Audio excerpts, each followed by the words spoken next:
The coldest morning anyone in Blackwater Valley could remember did not begin with a storm. It began with stillness.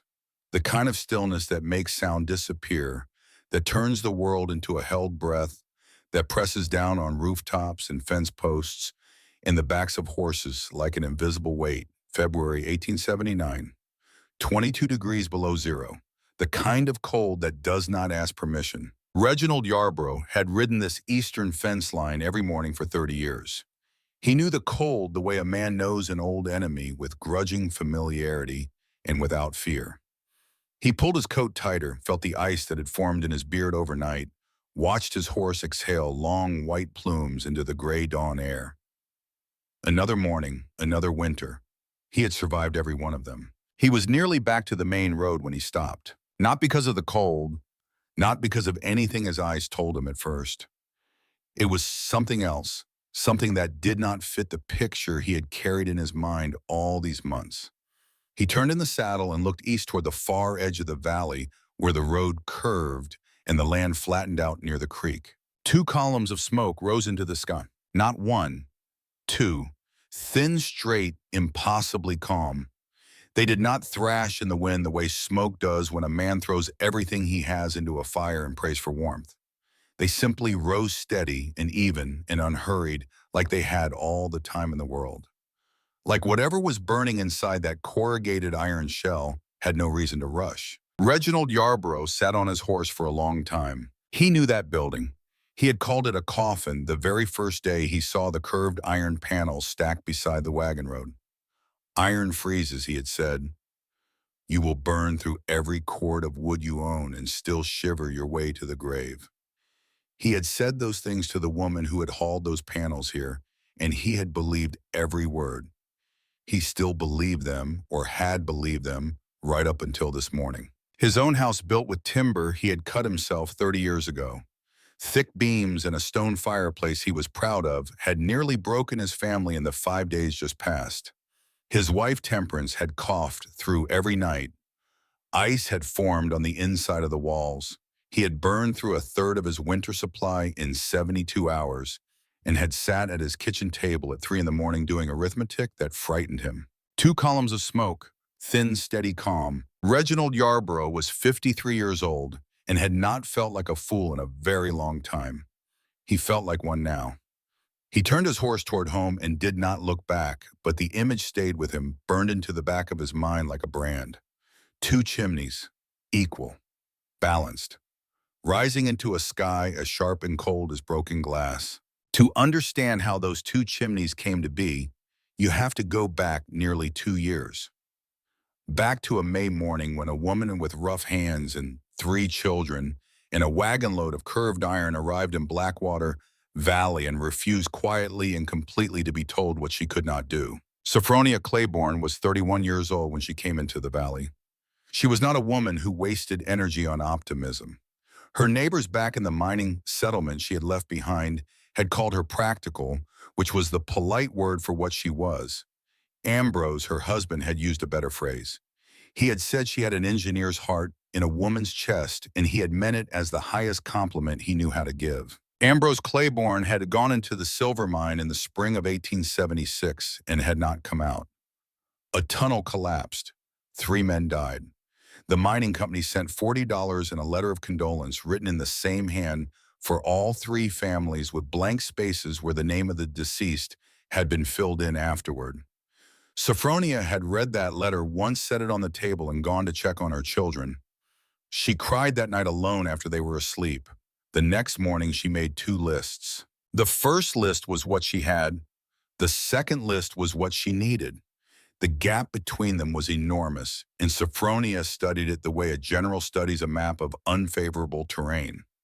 Lumber to build a proper house in the valley would cost more than she could raise in 2 years of washing and mending for other families. Corrugated iron sheeting, the kind sold cheap from mining operations that had shuttered or scaled back, could be shaped into a livable structure for a fraction of that cost. She had seen such buildings at the mine camp, long vaulted shapes like overturned boats, practical and ugly, and warm enough when managed right. She was not sentimental about it. The iron structure was not what Ambrose had promised her. He had talked about a wooden house with a real porch and windows on three sides and enough room for the children to run indoors on rainy days. But Ambrose was gone, and Sophronia Claiborne did not have the luxury of grief that stood in the way of arithmetic. She spent 3 weeks acquiring panels from a salvage yard and loading them onto a borrowed wagon, making 2 trips. She hired the wagon driver to haul them to the valley and to help her offload them at the claim. After that, she was on her own. She came into Blackwater Valley on a Tuesday afternoon in May, with Bess beside her on the wagon bench, 9 years old and too serious for her age, and Hiram perched behind them, 7 years old, and wide-eyed and quiet, and little Rue asleep across a folded blanket with her cheek pressed against the sideboards. Ahead of them on the road, the salvage wagon carried the iron panels that would become their home. When the wagon stopped on the claim, there was nothing. Grass, a shallow creek, catching the late afternoon light, and open sky in every direction. Hiram looked out from behind the bench and then looked at his mother. "Where's the house?" he asked. Sophronia looked at the iron panels stacked beside the road. "We are going to build it," she said, "together." She had barely begun to lay out the foundation stakes when Reginald Yarborough rode up. Reginald was 53 that spring, broad-shouldered with hands shaped by 3 decades of labor and a way of looking at a situation that he had always considered clear-eyed and had never once considered unkind. He and Ambrose Claiborne had known each other for years, meeting at the trading post, riding the same stretch of valley road, sharing news across fence lines, the way men do in country where neighbors are far apart. They were not close friends, but they were the kind of acquaintances who knew each other's names and families, which in frontier Montana counted for a great deal. When Ambrose died, Reginald had sent word of condolence through a rider. He had not gone himself. He told himself the mine was too far and the season too busy, and both of these things were partially true, and neither was the whole reason. He had thought about the creek, though. That creek ran along the southern edge of the Claiborne claim. In summer, it fed his eastern grazing land and watered 60 head of cattle through the dry months. Water rights on the frontier were not abstract legal questions. They were the difference between a working ranch and a failed one. When he heard that the widow Claiborne had registered a settlement claim on that land, something moved in him that he called concern and did not look at too closely. Now he sat on his horse and looked at the pile of iron panels and the woman standing beside them, and he said the thing he had been composing in his mind since he first heard she was coming. "That thing is a coffin," he said. "Iron freezes. You will burn through your wood before Christmas, and your children will suffer for it." Sophronia looked up at him. She had flour on her left sleeve from the bread she had made before dawn that morning, and there was grime on her right hand from handling the iron panels. She looked at him the way a person looks at weather that is inconvenient but not surprising. "What would you have me do?" she asked. "Sell the claim. Go back east. There are towns where a woman alone can find respectable work. Families who would take in the children." He said it the way a man says something he believes is generous. He watched her face for the considering look of a person weighing serious advice. What he got instead was something he was not prepared for. Sophronia Claiborne straightened to her full height, which was not impressive in inches, but was something else entirely in the way she held it. "My children stay with me," she said. Her voice was quiet and entirely without anger, and contained somehow the absolute finality of a door being closed and latched from the inside. "All of them." Then she turned back to the iron panels and continued her work. Reginald rode home. He told Temperance that the woman was stubborn and would learn the hard way, and Temperance listened and then asked one question. "Did you offer to help her build?" Reginald did not answer, and Temperance did not ask again. She understood that his silence was the answer. That night, Reginald sat in his study and looked at the dying fire and did not feel the satisfaction he had expected to feel. What he felt was smaller than that and less comfortable.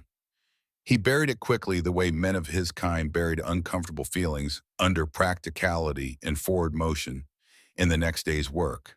But it did not go away entirely. It sat somewhere deep and quiet and waited.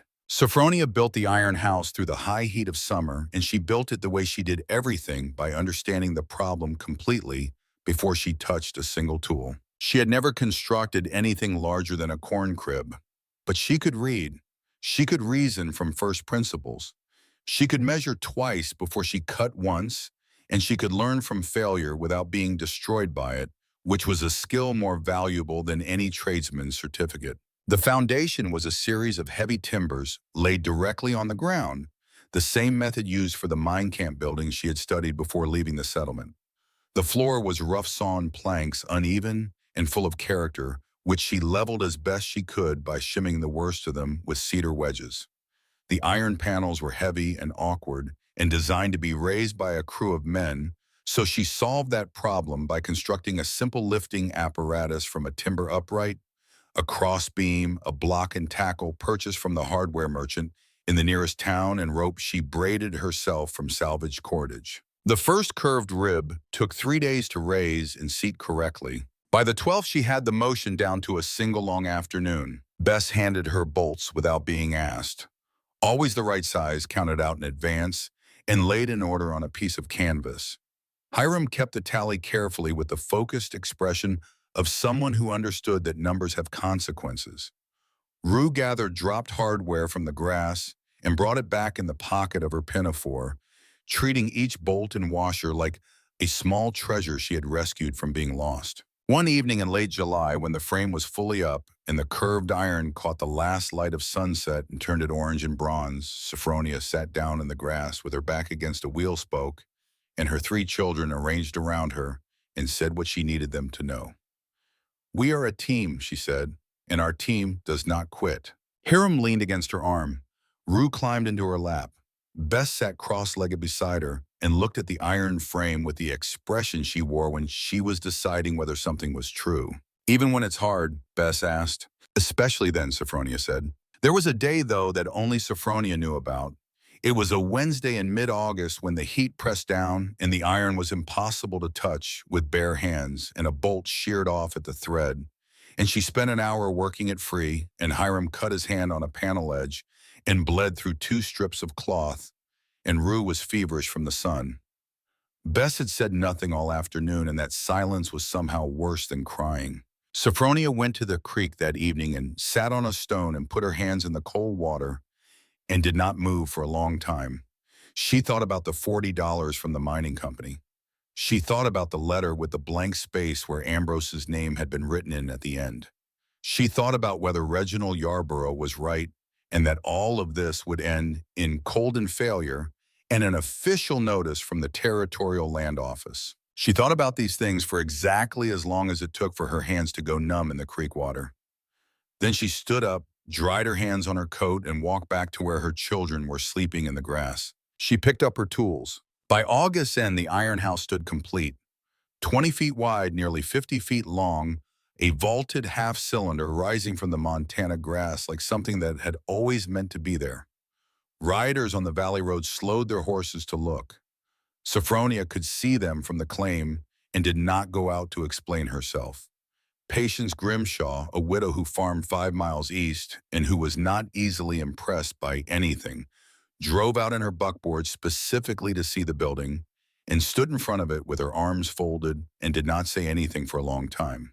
"You raised this yourself," Patience said finally. "We raised it," Sophronia said, and pointed to where Bess and Hiram were carrying in the last of the floor planks. Patience looked at the house for another long moment.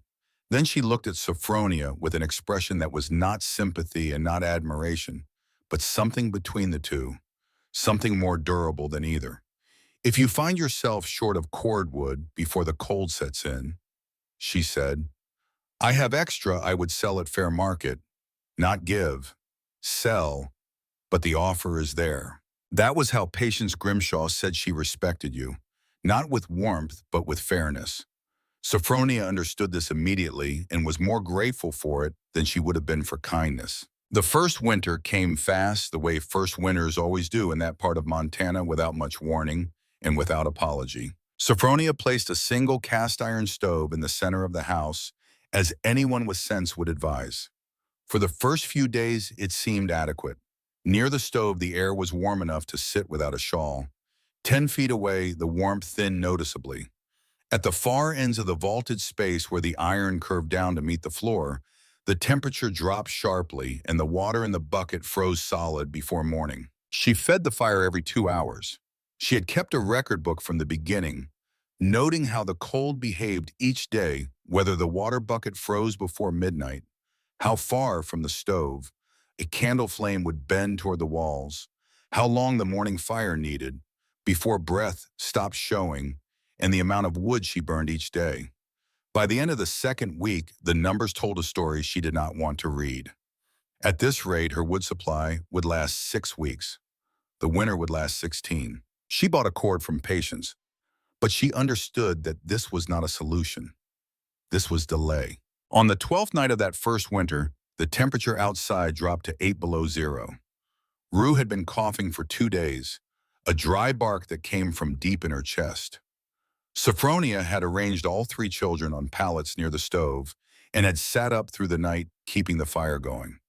Around 3 in the morning, when the iron walls were contracting in the cold and making sounds like muffled gunshots, and the fire was burning as hard as she dared push it, and Rue's cough had quieted into uneasy sleep, Sophronia sat down in the one wooden chair she owned, and for the first time since the morning after Ambrose died, she cried. Not for Ambrose, not from grief, from something more basic and more exhausting, the specific tiredness of a person who has been strong without interruption for too long. She let herself cry for exactly as long as it felt necessary, which was not very long because she was Sophronia Claiborne, and self-pity had never suited her, and she knew it. Then she picked up her record book and her pencil and wrote at the bottom of the day's entry, "Problem heat escaping at both ends." Why? She did not know the answer, but she had asked the right question, which is different from knowing the answer and more important than people usually understand. In the nights that followed, she watched instead of just enduring. She watched the way heat moved in the curved space. The warmth rose from the stove and climbed the arc of the iron ceiling and spread toward both ends, and at the far ends, there was no counterforce, nothing to push it back. The cold at both ends swallowed the heat before it could return. The house had 2 frozen anchors and 1 struggling fire, and the arithmetic of that was never going to balance. She needed something on the other side of the equation. Alistair came through Blackwater Valley on a gray morning in early March, driving a mule-drawn cart loaded with scrap iron and cast-off hardware, a man of 68 who had been drifting across Montana territory for 30 years and had formed opinions about everything he had seen along the way. He stopped at Sophronia's gate to ask for water for his mule and stayed because curiosity was stronger than his schedule. He was not a comfortable man. He walked into Sophronia's house without being fully invited, looked around with the unhurried assessment of someone who has seen the insides of 1,000 structures and has not been wrong about very many of them, and said before he had properly introduced himself, "You are losing your heat at the ends." "I know," Sophronia said. "Seen it fixed once. Man put a stove at each end, 2 fires talking to each other down the length of the building." 2 stoves would consume twice the wood, Sophronia said. Alistair looked at her the way a man looks at someone who has made an assumption he considers premature. "Might," he said, "might not. Depends on how you manage them." He went to his cart without being asked and returned carrying a cracked cast-iron box stove battered and missing 1 leg, and set it on the ground by the door. $1, he said. "I am not carting it further." He was on his wagon and moving before she could ask him anything more. She watched the cart until it rounded the bend in the road. Then she looked at the cracked stove sitting in the dirt beside her doorstep. $1, another $1.50 for proper stovepipe sections and a roof collar. A full day's work in poor weather to cut a second hole in the iron roof and seal it against rain and snow. If she was wrong, she would spend the first days of spring making repairs. If she was right, she would go into next winter with a different equation entirely. Sophronia Claiborne was not a woman who gambled, but she had learned in 12 nights of that first winter that doing nothing was its own kind of wager. She bought the stove. It took her 4 days to install it properly, fabricating a replacement leg from scrap iron before she even began the roof work. She cut the second opening in the roof on a morning when the temperature stood at 5 below 0, working with bare hands when she needed precision and switching to her wool gloves when her fingers stopped obeying. Bess stood at the base of the ladder and did not offer comfort and did not ask unnecessary questions, which was exactly what Sophronia needed.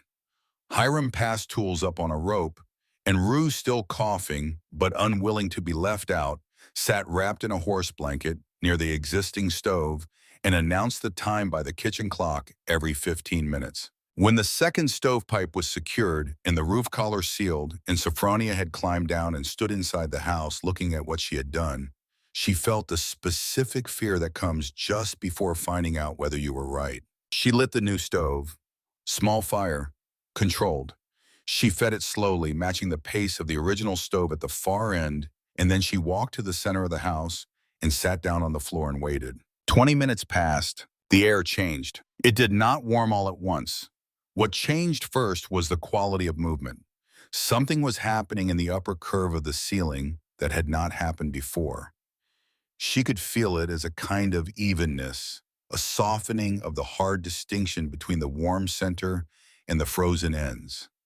The heat from both ends was rising and meeting at the highest point of the vault, and there was nowhere for it to go from there, except back down along the curved iron walls, across the floor, circulating in the slow, patient way of air that has finally found a path. 30 minutes after she lit the second fire, the temperature at the north end of the house matched the temperature at the south end. 58 degrees, both ends, equal. Sophronia pressed both palms flat against the floorboards and felt the warmth that had settled into the wood below her. She had not cried when she made the decision to come to this valley. She had not cried when she raised the first iron rib alone in the August heat.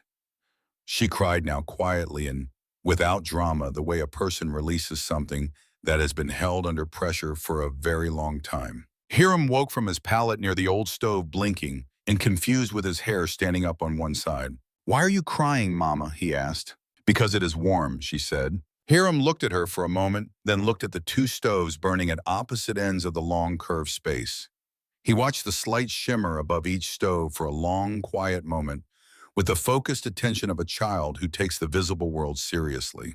"They are talking to each other," he said softly, "like playing catch." Sophronia looked at her son.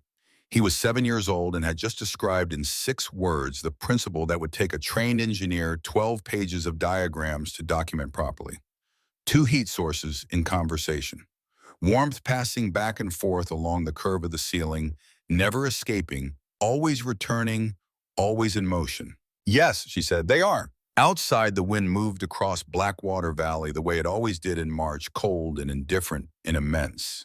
But inside the iron shell that Reginald Yarborough had called a coffin, 2 small fires burned at either end, patient and steady, and the cold could not find a single corner to settle in. Sophronia sat on the warm floor with her son leaning against her arm, and her record book open in her lap, and she wrote the temperature at both ends of the house and the time and the amount of wood each stove had consumed. She wrote it down carefully because careful records were not just useful.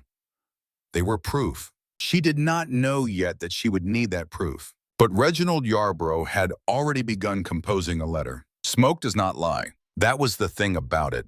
A man could say whatever he wanted about a woman raising an iron house alone on the Montana frontier with 3 children and no husband and less money than sense. He could say grief had made her reckless. He could say the whole business was temporary, that the first real cold would settle the argument. People had said all of these things in Blackwater Valley through the autumn and into the winter, and some of them had said them loudly enough that the words carried from the trading post to the church and into kitchens where women were listening. But when the worst cold in living memory finally broke and people came outside to assess the damage, the 2 columns of smoke above Sophronia Claiborne's iron house were still rising. Thin, steady, unhurried. Not the thick, desperate smoke of a fire being pushed beyond endurance, but the calm, even smoke of a system that had been doing exactly what it was meant to do for 5 days straight while the rest of the valley burned through wood supplies and prayed. The talking started immediately. Some said she must have had help from a brother or a hired man. When this theory was examined against the facts, it did not survive. Patience Grimshaw, who had sold Sophronia one additional cord of wood at market rate in October, confirmed that no rider had come out during the cold snap. The road had been impassable for the last 2 days in any case. Some said her record book must be wrong, that her thermometer was unreliable, or she was misrepresenting what it showed. This theory also died because Sophronia Claiborne was known in Blackwater Valley for two things: she did not ask for what she had not earned, and she did not claim what she could not demonstrate. The demonstration was the thing that finally ended the argument. Enoch Foxworth was the man who delivered it. He was 57 years old, built like a man who had spent his life fitting iron to purpose, and he carried a reputation in the valley worth more than money because it was entirely earned. He had built grain elevators and smithy buildings and storage structures across 3 territories, and he understood structural iron the way a carpenter understands wood grain. When Enoch Foxworth said something held, it held. Enoch came to Sophronia's claim on a morning in late March when the mud in the wheel ruts was still half frozen. He brought a small notebook, and he brought skepticism he was not bothering to conceal, and he stood before the iron building for a full minute before he went inside. He moved through the interior with the deliberate attention of a man taking inventory, walking the full length and back, standing at various points with his hand extended at different heights to read the air. Then he reached into his coat pocket and took out a small paper envelope and pinched a quantity of fine ash between his fingers. He released it into the center of the space. Both of them watched it drift. The ash did not fall straight down. It turned in a slow arc at about shoulder height, riding a current that was invisible but undeniably present. Enoch walked to the north end and held his palm out, then walked to the south end and did the same. "Same temperature," he said, speaking to himself more than to her. "I know," Sophronia said. He looked at her properly for the first time. "Your records," he said. She handed him the record book. Enoch Foxworth read in silence for a considerable time. He turned pages slowly, running his finger down columns of figures with the focused expression of a man checking another person's work and finding it better than his own. The book contained every day of both winters: outside temperature, morning and evening; inside temperature, at 3 points wood consumed time between stoking observations. Sophronia watched him read. She had not shown the book to anyone before this. She had kept it because she believed from the earliest days of that first winter that careful records were the only argument that could not be undone by opinion. She had not known exactly what she would need to argue against or when. She had only known that the record book was the difference between a claim and a proof. Enoch closed it and held it in both hands for a moment. When he spoke, his voice had changed slightly. "You did not merely solve a problem," he said quietly. "You proved something." Sophronia shook her head. "I wanted my children warm." Enoch handed the book back and stood in the center of the house for another long moment. Sophronia could see him turning something over in his mind, something that was not entirely comfortable. He had been working with iron structures for 30 years. He had understood the physics of heat in enclosed spaces as well as any man in the territory. He had built a dozen vaulted buildings, and he had never once thought to try what this woman had done with 2 small stoves and a cracked record book. "I want to draw proper plans," he said, "full documentation to share with others." "On what condition?" Sophronia asked. "Your name at the top of every page." Sophronia said no. Enoch said he had expected she would, and that he disagreed with her reasoning. They looked at each other across the warm interior of the iron house, and the disagreement sat between them unresolved for the time being. Enoch rode home by way of the Yarborough property. Reginald Yarborough heard what Enoch had to say and then sat with it in a silence that stretched longer than was comfortable. "So it works," he said. "It worked better than your timber house did last week," Enoch said. He was not trying to wound Reginald. He was simply a man who dealt in accurate information and saw no reason to soften it. Reginald said nothing to that. He looked at the frost still clinging to the lower corner of the window glass. Temperance was in the kitchen. He could hear her moving and the sound of her cough, which had settled from acute to chronic but had not gone away. After Enoch left, Reginald sat in his study for a long time. He thought about the letter he had written to Festus Dunmore, the land agent in Heartland, who handled territorial claim disputes and registration reviews. He thought about the careful words he had used, the kind that implied concern without making accusations, that gestured toward the welfare of the children as a reason for official inquiry. He thought about how entirely he had believed himself to be acting from principle. He told himself this again now. It was less convincing the second time. Temperance appeared in the doorway of the study. She had been married to Reginald Yarborough for 26 years, and she knew the difference between the silence of a man who is resting and the silence of a man who is reckoning.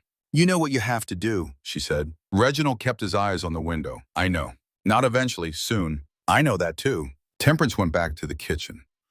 Reginald sat in the silence she left behind and understood that he had used up his supply of delay. He did not go to Sophronia that week. He told himself he was waiting for the right moment, which was partly true and partly a way of purchasing more time with the currency of intention. But something had shifted in the Yarborough house, and both of them felt it. The silence between Reginald and Temperance carried a specific weight now made of things said and things withheld, in the discomfort of a man who has started looking honestly at something he spent a long time looking away from. The official notice from the Territorial Land Office arrived at Sophronia's house on a Wednesday morning in late February. She read it at the kitchen table while Rue ate porridge and Hiram worked on his lessons, and Bess sat at the far end of the table copying figures into her arithmetic book. Sophronia read the notice twice, then folded it and set it down and sat with it for exactly 1 minute before she stood up and went to the shelf for a clean section of her record book. A review had been ordered. A complaint had been registered regarding the suitability of the dwelling for the housing of minor children. If the review determined the claim did not meet territorial standards for habitable settlement, the land registration could be referred for reconsideration. Sophronia wrote the date at the top of the new section. Then she wrote, "Review preparation." Bess looked up from her arithmetic. She had not been told what the notice said, but she was 9 years old with the habits of someone considerably older, and she had read enough of the envelope to understand more than Sophronia perhaps intended. "Are they coming to take the land?" she asked. "Not if I can help it," Sophronia said, and meant it the way she meant most things, without decoration and without doubt. Patience Grimshaw arrived that same afternoon with a jar of preserved plums and information she had come specifically to deliver. She set the jar on the table and sat down across from Sophronia and said without preamble, "Somebody in town is saying Reginald Yarborough paid a call on Festus Dunmore before that notice was written." Sophronia was quiet for a moment. "I know." Patience looked at her. "You do not seem angry." "Anger does not keep my children warm," Sophronia said. "Preparation does." She opened her record book. "I have 6 weeks before they come. I intend to use them." Patience looked at the record book and then at the woman across the table and said nothing further about Reginald Yarborough because she understood that Sophronia Claiborne had already decided how she was going to fight this, and it was not going to resemble a fight at all. What Patience did not know, and what Sophronia would not learn until considerably later, was that the real contest in Blackwater Valley that spring was not happening in Sophronia's house.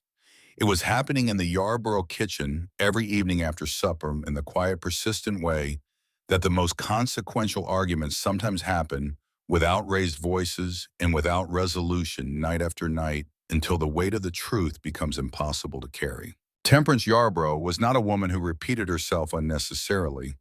She had said what she needed to say about Ambrose Claiborne and what Reginald owed his memory, and she had said it plainly, and she expected Reginald to do with it what a man of conscience should do. But she watched him come home each evening and sit in his study and not do the thing he needed to do, and her patience, which was considerable, was running out. "Ambrose was your neighbor," she said one evening.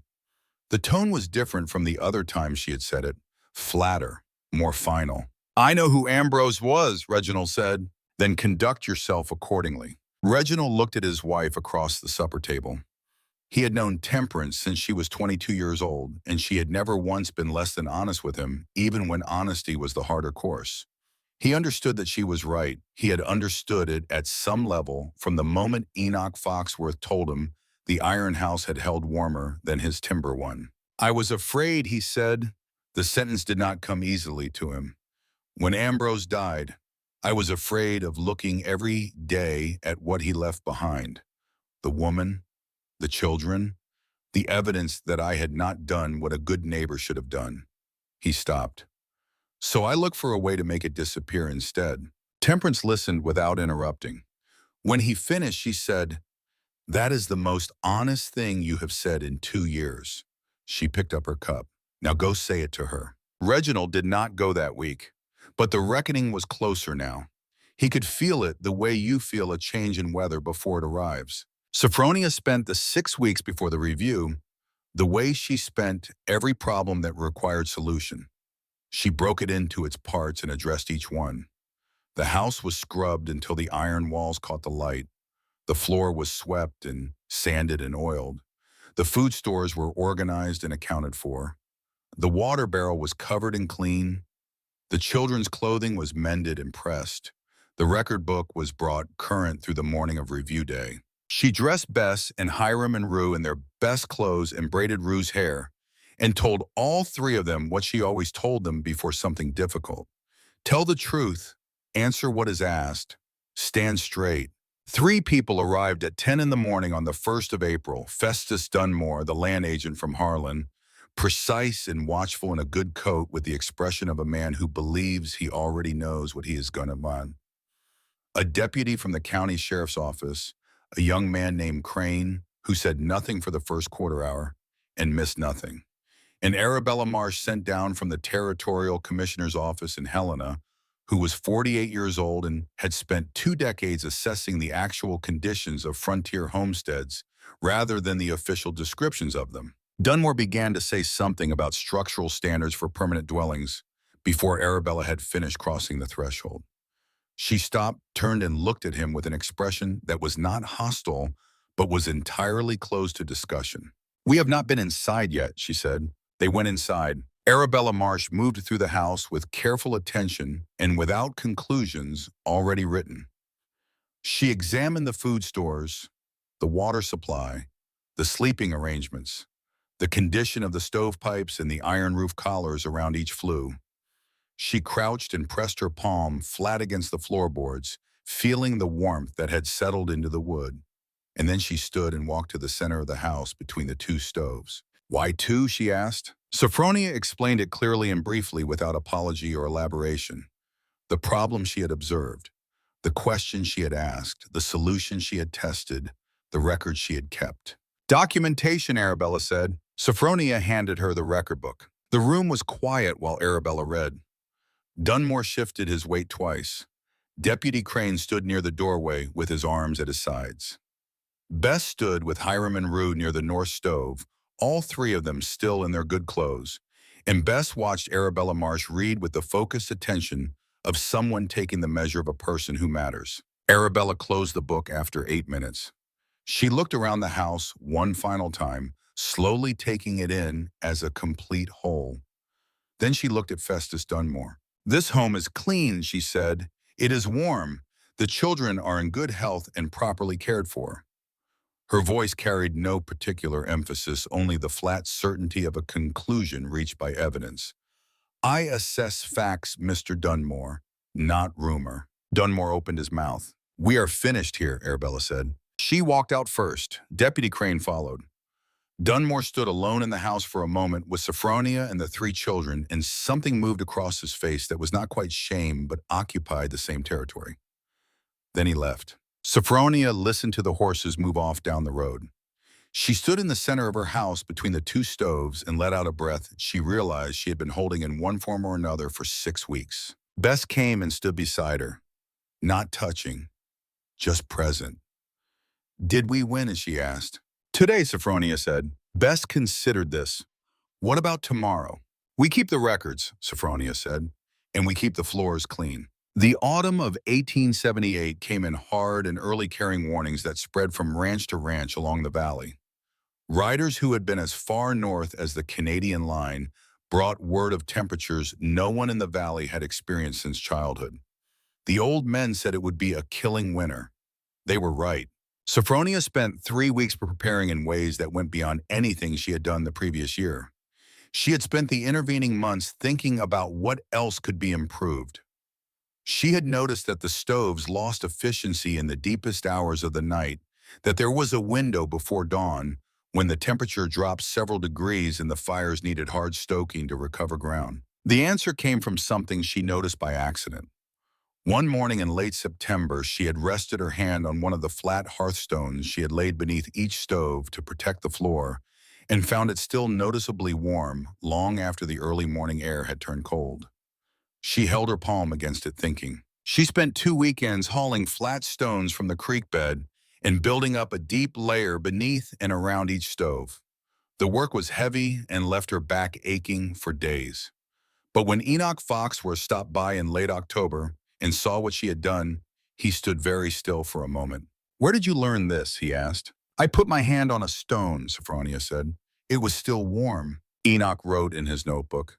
He looked at the stone beds for another moment. "You keep finding things," he said, and there was something in his voice beyond professional assessment, something closer to the specific unsettlement of a man who is being shown the edge of what he thought he understood. The cold arrived on the 8th of November. It settled over Blackwater Valley like a judgment, and the temperature fell to 22 below zero by the morning of the 9th and held there for 5 days. Across the valley, families burned wood at a rate that frightened them. The Heartland Road became impassable by the second day. 2 families from the north end of the valley packed their wagons on the second night and pushed south toward relatives. Patience Grimshaw burned through her last usable cord on the third day and spent the fourth night with her daughter under every covering they owned. At the Yarborough property, Reginald fed the stove day and night and watched Temperance's cough worsen and did his arithmetic at 3 in the morning, the way Sophronia had done it 2 winters before, and the numbers were not good. His barn had been converted according to Enoch's suggestions, but the main house was still running on the old single stove arrangement, and the old arrangement was losing. On the fourth night, he lay awake listening to Temperance breathe and thought about the sketch he had made on the back of a feed receipt after Enoch described Sophronia's layout. He had drawn it and put it in his desk drawer and had not looked at it since, because looking at it meant using it, and using it meant admitting something he was not ready to admit. On the morning of the 5th day, he rose before light, dressed quietly, and went out into the 20 below air. He walked past the barn and east along the fence line to the place where his property met the valley road and stood there looking toward the bend where Sophronia's claim sat. He could see the smoke from where he stood. 2 columns, thin and straight and steady in the darkness before dawn. Reginald Yarborough stood at his fence line and looked at those 2 columns for a long time. Then he went back to the barn and saddled his horse. He knocked on Sophronia's door as the first gray light was beginning to show along the eastern ridge. She opened it before the third knock, fully dressed, as if she had been awake for some time, which she had. She looked at him without surprise, without the coldness he had half expected and perhaps half deserved. She simply looked at him and waited. "Temperance," he said, one word. Sophronia stood in the doorway for a moment. Behind him, the cold was absolute. Behind her, the house was warm and lit, the 2 stoves burning steadily. At either end, her 3 children visible in their sleeping places on the far side. Rue's small form bundled and still, the iron house he had called a coffin. "Come inside," she said. They sat at her small table while the children slept. Reginald did not know how to begin, and so he did not begin. He sat with the warmth settling around him and felt the particular relief of a body that has been cold for 4 days and has finally found shelter. Sophronia set a cup of chicory coffee in front of him and sat down across the table and waited. "It's warm," he said. He was not complimenting her. He was registering a fact his body had reached before his mind. "I know." He wrapped both hands around the cup. There were things he needed to say that he had not found words for yet. He had spent most of his life being a man who solved problems with action rather than language, and language was what this moment required, and he was not equal to it yet. So he said instead the practical thing. "Temperance needs warmth. I cannot provide her right now. Tell me what to do." Sophronia was quiet for a moment. Then she stood and took a sheet of paper from the shelf and sat back down and drew a diagram. Her hand moved quickly and with certainty. Two stoves, their positions relative to each other and to the length of the building. Flue heights, the hearthstone arrangement beneath each. The measurements that mattered most. "Do you have a carpenter who can work quickly?" she asked. "Yes." "Show him this. He can do it in a single long day." Reginald looked at the diagram. His hand moved toward it and then stopped. He looked up at her. "I owe you more than a diagram covers," he said. "You do," she agreed. There was no heat in it, just accuracy. "But right now, Temperance needs to be warm. Everything else can wait until she is." Reginald took the diagram and stood. He was a large man in a small space, and the smallness of the space, the warmth of it, the evidence everywhere of a life built carefully and competently from almost nothing, pressed on him in a way he did not have the language for. He walked to the door and stopped. "Ambrose would have been proud of you," he said. He did not look at her when he said it.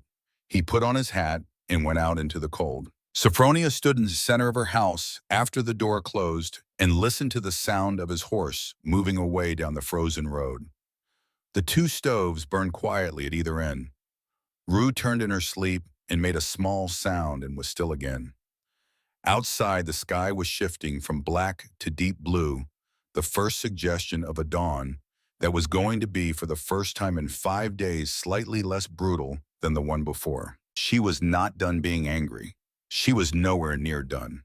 But she had learned in 2 winters of keeping careful records and asking the right questions that anger consumed itself and gave back less heat than it cost.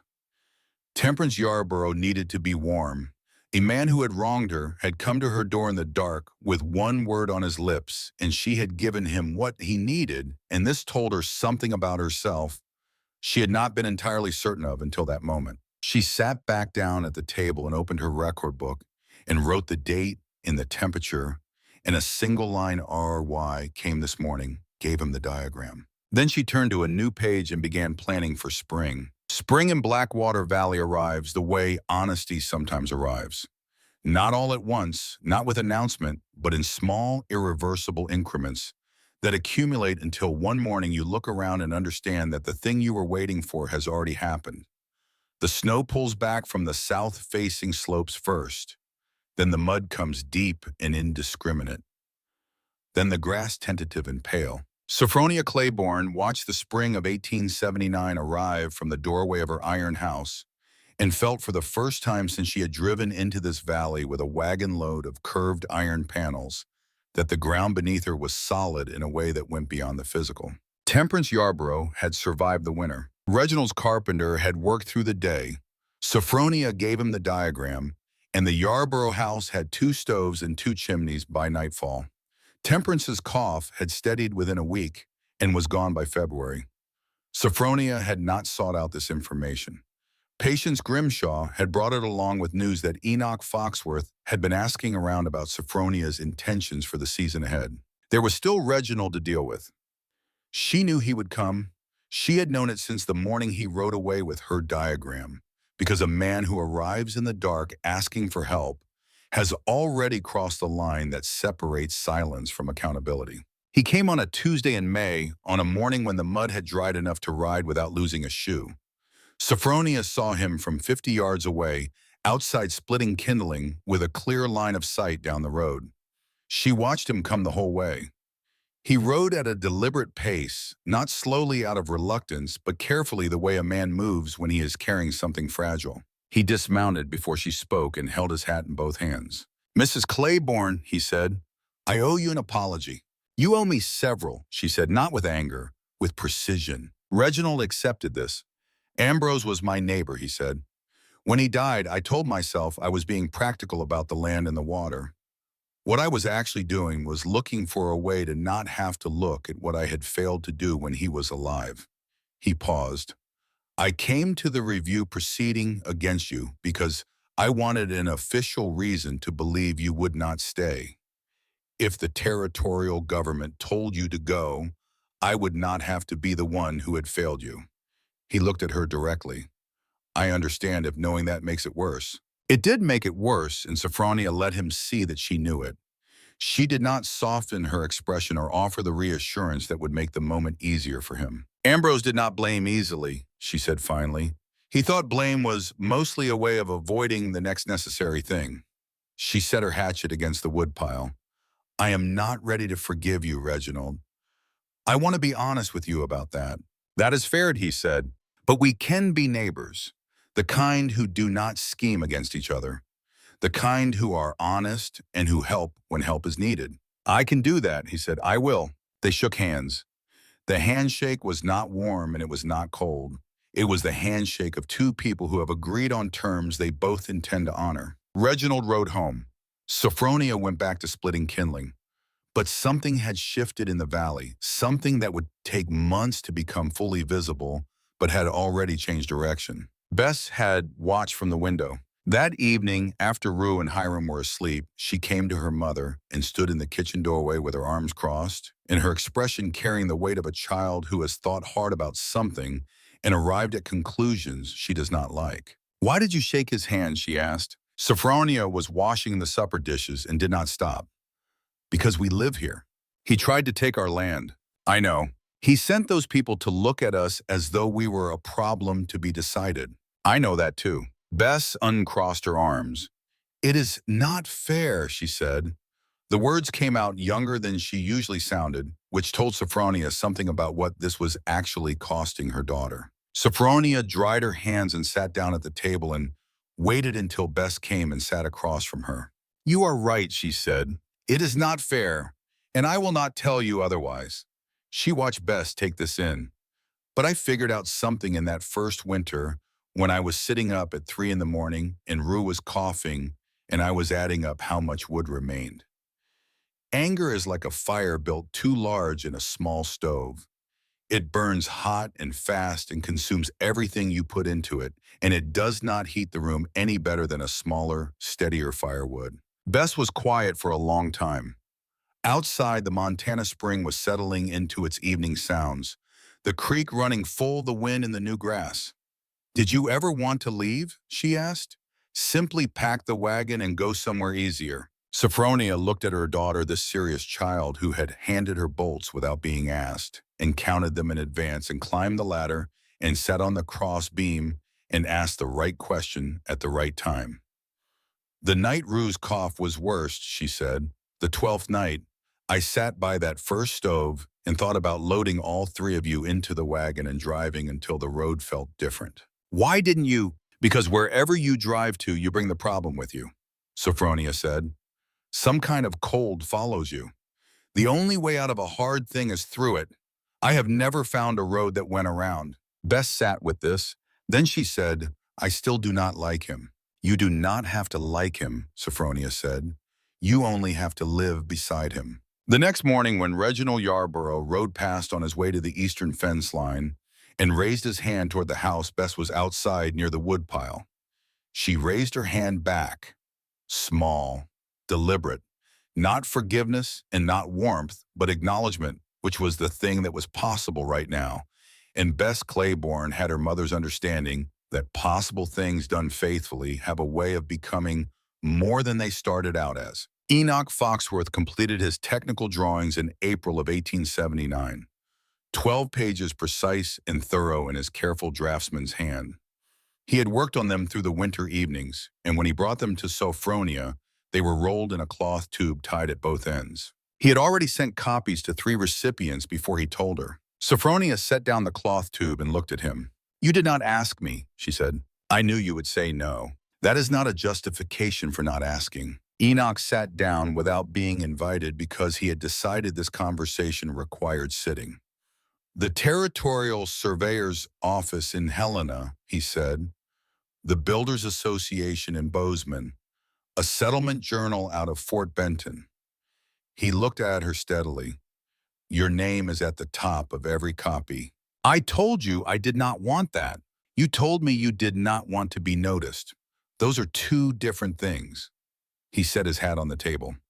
I have been building iron structures for 30 years. I have put up more grain elevators and storage buildings than I can count. And I never once thought of what you thought of. He said this without embarrassment, which cost him more than it appeared to. If I had done this, my name would appear on it, and no one would question whether it belonged there. Your name belongs there for the same reason. Sophronia looked at the cloth tube. What if someone uses these plans to profit from families who cannot afford to pay? Then that person would be in the wrong, Enoch said. But without your name attached, there is nothing to push back against. The idea becomes the property of whoever claims it first. He picked up his hat. With your name on it, it belongs to you. And this valley has seen what you do with things that belong to you. Sophronia was quiet for a long time.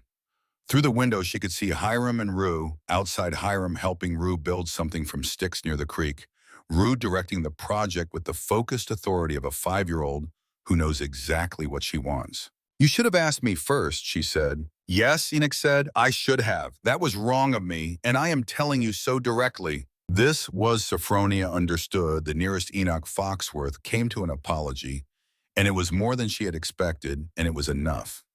Next time you ask, she said. Next time I ask, he agreed. They shook hands warmly this time because this was between two people who respected each other and had just become more honest with each other than they had been before. The first person to come to Sophronia's door after Enoch's plans went out was a homesteader named Callum from 8 miles north who had a long iron storage barn with a frozen machinery and a foreman who had read the Agricultural Digest. Sophronia showed him the arrangement, answered his questions, drew him a simplified diagram on brown paper. She did not charge him. Others followed. Some came by horse a considerable distance. One family came on foot 4 miles each way because they had no animal to spare. Sophronia turned no one away and charged no one, and when Patience Grimshaw told her she was giving away something of real value, Sophronia said what she always said. We survive together, she said, or we do not.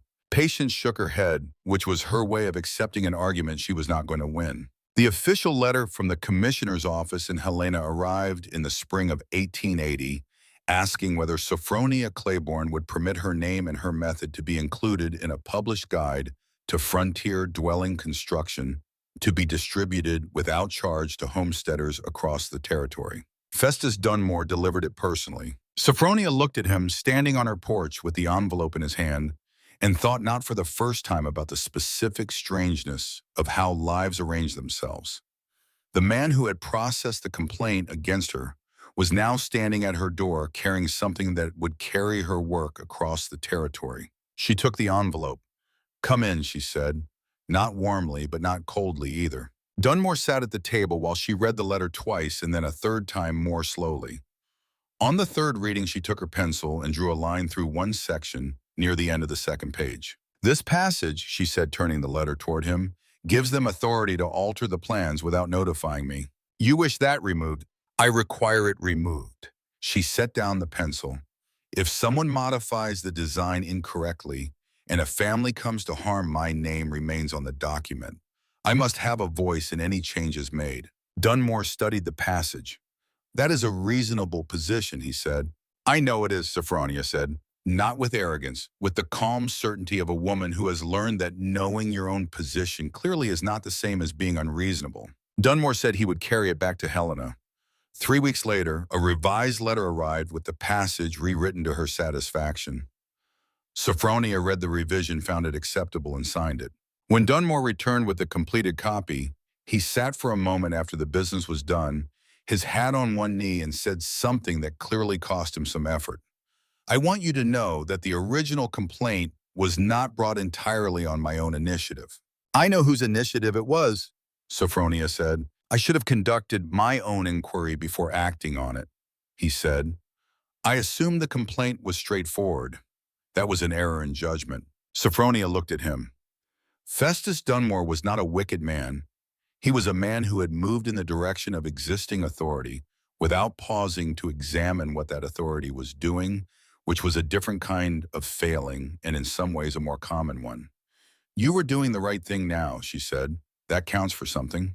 It was not absolution, but Dunmore drove back to Heartland with something lighter in his chest than he had arrived with. What changed in the years that followed came gradually and without announcement. Reginald helped Sophronia reset a fence post the spring thaw had heaved out of the ground. She sent Hiram over with cordwood when Reginald's supply ran short one November. They met on the valley road and stopped to speak about the weather and the cattle market and the state of the road in the wet season, and gradually, without ceremony, stopped being people performing the role of neighbors and became people who simply were. Temperance Yarborough came to see Sophronia alone one afternoon in September, and this time there was no information to exchange and no accounting to settle. She brought a honey cake and set it on the table and sat down and said, "I have wanted to do this for more than a year and kept finding reasons to wait." "Why did you stop waiting?" Sophronia asked. "Because Reginald is a different man than he was 2 years ago," Temperance said. "And I believe you have something to do with that. Not because you were kind to him, because you were honest with him." She looked at the cake a moment. He needed honesty more than he needed forgiveness. Sophronia considered this. Ambrose used to say Reginald's difficulty was that he was always the most capable man in any room and no one had the courage to tell him otherwise. Temperance laughed a genuine laugh, surprised out of her. "That is the most precisely accurate description of my husband I have ever heard," she said. They sat together for an hour, and it was not the hour of two women who are being careful with each other. It was the hour of two women who have survived hard winters and kept their households together and dealt honestly with difficult men and are at some essential level made of similar material. Sophronia did not forget what Reginald had done. She never entirely forgot it, but sitting across from Temperance in the afternoon light with Rue's laughter coming in from outside, she found that the memory had changed its quality. It was still present. It simply no longer governed the room. October of 1882 brought a document in a plain envelope from the county land office. The settlement requirement had been fulfilled. 5 years of continuous habitation documented and verified. The land was Sophronia Claiborne's, free and clear, registered in her name with no further conditions. Sophronia read the document at the kitchen table on a Tuesday morning. Hiram, 12 years old and already solid as a fence post, was working through a geometry problem. Bess, 14, was copying out an arrangement diagram for a homesteader 2 valleys west who had written asking for guidance. Rue, 10, was drawing at her usual place on the floor. "The land is ours," Sophronia said. Hiram looked up. "Wasn't it already?" "By law now," she said. Hiram nodded and returned to his geometry, which was the most practical response possible, and Sophronia thought the correct one. They had lived on this land as if it were theirs because it was theirs in every sense that mattered, and the document from the land office confirmed an existing truth rather than creating a new one. Bess set down her pen. She looked at her mother for a long moment, and whatever she felt moved across her face in the way that Bess's feelings sometimes did, fully and without her permission, before her composure reasserted itself. She picked up her pen and went back to the diagram. Rue looked up from her drawing. "Are we celebrating?" "I'm making something good for supper," Sophronia said. "That is celebrating," Rue decided and went back to her drawing. That autumn, Sophronia added a wooden porch to the front of the iron house. Small and practical, with 2 steps and a rail made from straight grain cedar and a roof extension that would keep rain off the doorway. It was not the wooden house Ambrose had described across a dozen evenings in the years when they were young, and the future was still something they planned together. It was not what she had imagined when imagining was still something she allowed herself freely, but it was hers, built by her hands on land, registered in her name. And when she sat on it in the evenings as summer turned and watched the light fail behind the western ridge, she felt something she had not permitted herself to feel in a very long time. Not happiness exactly. Something more durable than happiness. The satisfaction of a life brought through sustained effort and honest dealing, and a refusal to accept the wrong answer into alignment with what she had believed was possible. She thought about Ambrose on those evenings. Not with the acute grief of the early years, which had been real and deep and had taken everything she had to carry without being destroyed by it. With something gentler, she thought about his hands and the way he laughed and the fact that he had called her engineer's heart a compliment. She thought about the wooden house he had described and understood sitting on this small cedar porch in the failing light, that the house had never really been about the house. It had been about the life inside it, the permanence, the children growing up in rooms that belonged to them. Ambrose, she said quietly to the evening, we have our land.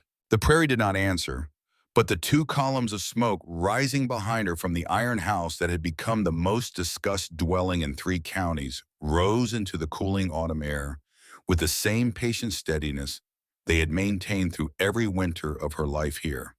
And that was answer enough. Hiram Claiborne was 25 years old in 1895 when he broke ground on the wooden house. He had learned to build inside that iron shell, passing tools up a rope to his mother, keeping the bolt count, learning through his hands what precision meant and why it mattered. He had spent 4 years after his schooling working construction with a building crew based out of Billings, saving carefully, learning the crafts the project would require. He came back in the spring of 1895 with enough money and enough skill, and he began. Sophronia watched him work from the porch. She did not offer advice unless he asked for it, and he asked sometimes because he was Hiram, and he had always preferred accuracy to assumption. She brought him water, and when the days ran long, a supper plate. She watched the walls rise and the roof go on, and the windows go in 3 sides of windows, just as Ambrose had described, and she felt the strangeness and the rightness of it happening in this way, built by the hands of the boy who had counted bolts at age 7. When Hiram finished and called her to come through, she walked the new room, slowly touching the walls, standing in the kitchen where the window looked east over the creek. Hiram stood in the doorway and did not rush her. She stood in the front room for a long time. Then she said very quietly, Ambrose, we finally have our house. Hiram heard her. He stayed in the doorway and said nothing because nothing needed to be said. And because he understood in that moment the full weight of what his mother had carried and what she had built, and what had never been only about the land or the house or the 2 stoves in the curved iron walls. It had been about keeping a promise to someone who was gone. It had been about refusing to let a life cut short become a life never fully lived. He did not cry. He stood in the doorway of the house he had built and looked at his mother standing in the room where the light came in from 3 sides, and he felt something settle in him that had been in motion for a long time. The iron house stood for several years more after Hiram finished the wooden one. Sophronia did not hurry its removal. It had sheltered them through winters that would have broken most, and she felt it deserved time to stand in retirement before it was taken apart. When they finally dismantled it, Hiram and Bess, working together with Rue, watching from a distance, the curved iron ribs came apart in reverse order from how they had gone up. Sophronia watched from the porch of the wooden house with her morning tea. When the last rib was down and the floor planks were stacked and both stovepipes had been removed, and all that remained was the rectangle of pressed earth where the foundation timbers had lain, Rue walked over and stood in the center of it. She was a grown woman by then, with her mother's way of standing straight and unhurried, both feet flat on the ground. It looked smaller than it felt, she said. It always does, Hiram said, which was the truest thing any of them said that day. Sophronia looked at the place where the iron house had stood and thought about the night she had pressed her palms against the warm floor and wept because she had gotten the answer right. She thought about Hiram at 7 saying the stoves were talking to each other. She thought about the record book still on the shelf in the new house where it would stay as long as she was alive to keep it. She thought about the question she had written on the 12th night of that first winter by the light of a single tallow candle. Problem heat escaping at both ends. Why? Not how to endure it. Why it was happening.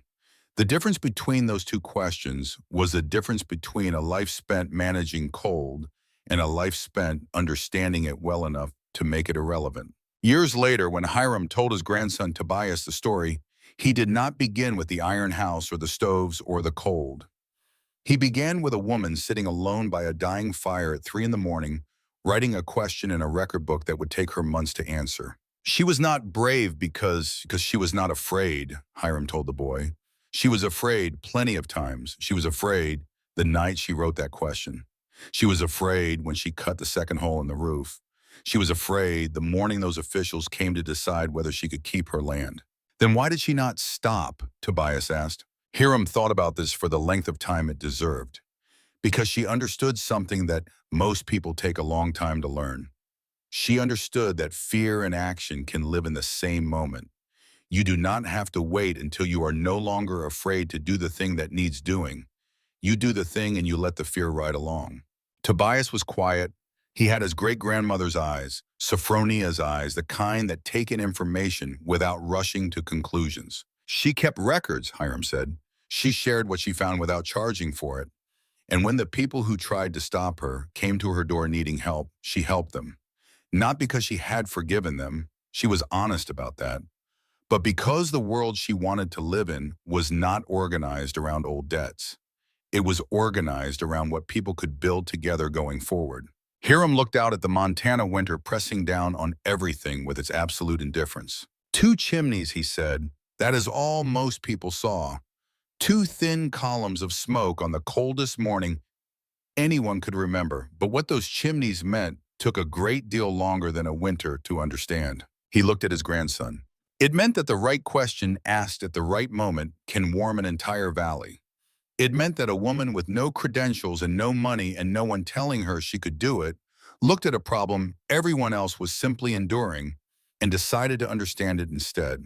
And it meant that understanding once found does not belong to the person who found it. It belongs to everyone who needs it. At the end of the road that had once been called the Claiborne Claim on Land, registered in Sophronia's name in October of 1882, and never since transferred from her family, the wooden house Hiram built still stood in the years that came after. The two chimneys on its roof rose straight and equal into the winter sky. On cold mornings when the air was still and the temperature had dropped to the kind that makes sound disappear and turns the world into a held breath, two thin columns of smoke rose from those chimneys, steady, unhurried, untroubled by the cold pressing down on everything around them, the same as they had always been, patient and balanced and warm, just like the woman who first understood that two small fires burning steadily at opposite ends of the dark could speak to each other across the distance between them and together hold out every cold that the world could send.